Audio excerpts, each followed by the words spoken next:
देवशयनी एकादशी का बहुत बड़ा महत्व है अपने सनातन धर्म में।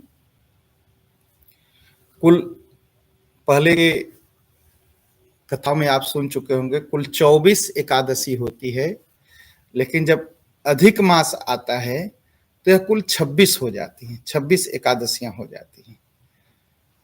और आषाढ़ मास शुक्ल पक्ष की जो एकादशी होती है उसे देवशयनी एकादशी कहते हैं, जो कि 17 तारीख को है, 17 जुलाई को। और इस कहीं कहीं इस एकादशी को पद्मनाभा एकादशी कहते हैं।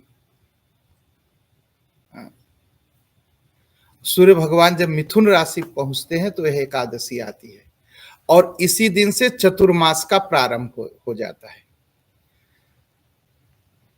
इसी दिन से जब चतुर्मास का प्रारंभ होता है तो भगवान श्री हरि के बारे में कहा जाता है, भगवान श्री विष्णु के बारे में, कि भगवान विष्णु योग निद्रा में रहते हैं, और कुछ लोग कहते हैं कि भगवान विष्णु शयन करते हैं। इसलिए इसको देवशयनी एकादशी या विष्णु शयनी एकादशी के नाम से भी पुकारा जाता है।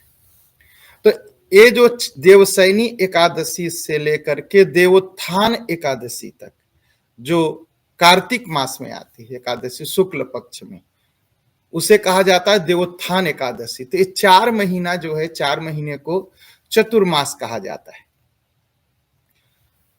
जैसा अपने शास्त्रों में लिखा है, पुराणों में लिखा है कि भगवान विष्णु इस दिन से, मतलब देवशयनी एकादशी से 4 मास तक, 4 मास पर्यंत पाताल में राजा बलि के द्वार पर निवास करते हैं।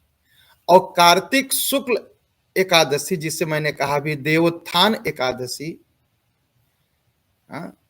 उस दिन वो वापस आते हैं, और देवोत्थान एकादशी को प्रबोधनी एकादशी कहते हैं। तो यह जो बीच का समय है देवशयनी एकादशी से देवोत्थान एकादशी तक, इसमें यज्ञोपवीत संस्कार, विवाह संस्कार, यज्ञ, गृह प्रवेश, नए घर का निर्माण, नए घर में प्रवेश, ऐसा नहीं करते हैं, मना है। भविष्य पुराण और पद्म पुराण और श्रीमद् भागवत महापुराण के अनुसार देवशयनी या हरिशयनी एकादशी को योग निद्रा कहा गया। संस्कृत में या धार्मिक जो साहित्य है, इसमें हरि शब्द का जो अर्थ है सूर्य, चंद्रमा, वायु, विष्णु आदि अनेक प्रकार के अर्थ बताए गए हैं। हरिशयन का मतलब होता है यह 4 मास में वर्षा होती है, सूर्य और चंद्रमा का तेज कम हो जाता है। इससे कहा जाता है कि ये सब हरि मतलब सूर्य, चंद्रमा, वायु और विष्णु। हरि का मतलब बहुत कुछ होता है। तो इनकी शक्ति कमजोर हो जाती है, इनका तेज कम हो जाता है, इसलिए इनको जो है कहते हैं कि सो रहे हैं। और आजकल ये 4 मास में बहुत सारे कीटाणु उत्पन्न हो जाते हैं, क्योंकि बरसात होती है, और फिर अगर लोग ज्यादा यात्राएं करेंगे तो इसमें जीव जो है मरते हैं, इसलिए यात्रा का भी विधान नहीं है।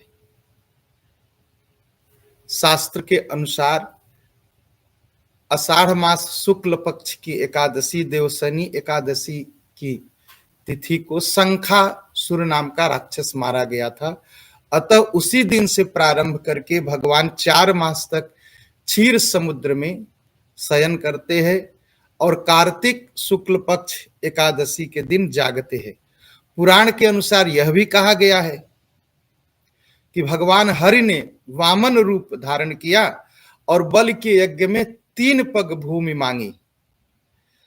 पहले पग में उस भगवान ने संपूर्ण पृथ्वी, दूसरे में आकाश और सभी दिशाओं को ढक लिया दूसरे पग में, और तीसरे पग में जब जगह नहीं रही तो बलि ने कहा मेरे सिर पर अपना पैर रखिए। इस प्रकार के दान से भगवान बहुत प्रसन्न हुए बलि के, और कहा वरदान मांगो। तो भगवान ने प्रसन्न होकर के बलि को पाताल लोक का राजा बना दिया। और बलि ने वरदान मांगा कि भगवान, कहा कि भगवान आप मेरे महल में नित्य निवास करिए।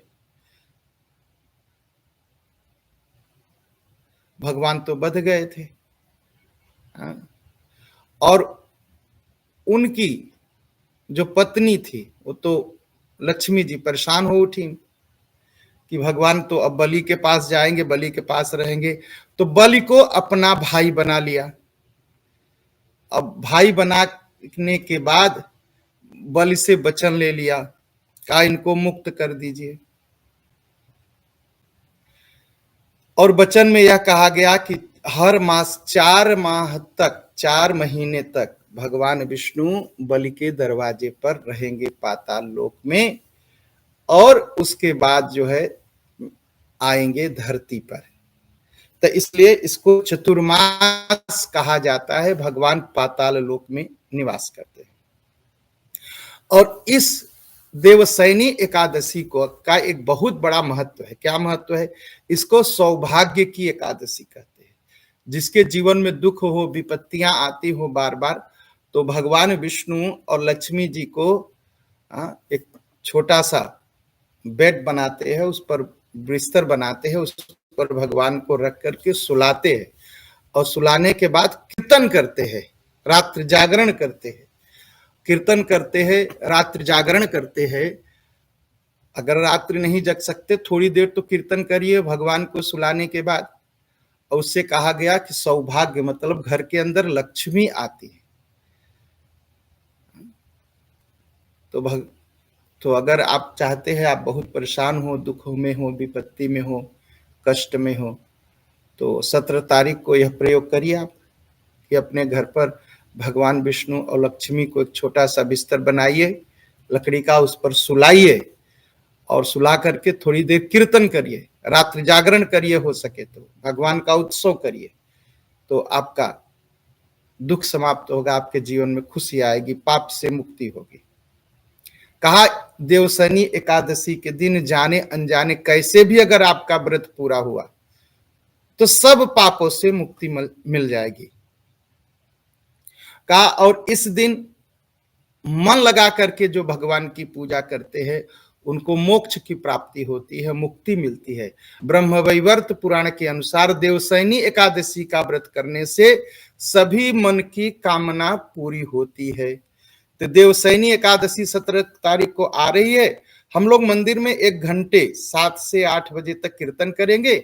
आप आइए 7 से 8 कीर्तन करने के लिए, ठीक है। और कहा कि सभी मनोकामनाएं पूरी होती हैं। और शास्त्र कहते हैं कि यह जो चतुर्मास है, देवसैनी एकादशी से दिवाली के बाद जो कार्तिक शुक्ल पक्ष की एकादशी आती है, शास्त्र के अनुसार 16 संस्कार नहीं किए जाते। 16 संस्कार जो होते हैं उसमें से कोई भी संस्कार नहीं किए जाते हैं। तो चतुर्मास में करना क्या चाहिए? भगवान की कथा सुननी चाहिए, भगवान की पूजा करनी चाहिए, यज्ञ इत्यादि करना चाहिए, लेकिन संस्कार नहीं होते, ये ख्याल रखिए। तो ये चतुर्मास है। देवसैनी एकादशी को क्या करिए? सुबह उठिए, घर और साफ करिए, स्नान करिए, फिर भगवान की पूजा करिए, घर में जल छिड़किए चारों तरफ, फिर भगवान को सुंदर सा बिस्तर बना के शाम को सुलाइए और कीर्तन करिए, तो बहुत ही पुण्य मिलेगा। तो दक्षेश्वर धाम में हम लोग भी कीर्तन करेंगे उस दिन 17 तारीख को, बुधवार है, 7 से 8 तक। आप आइए।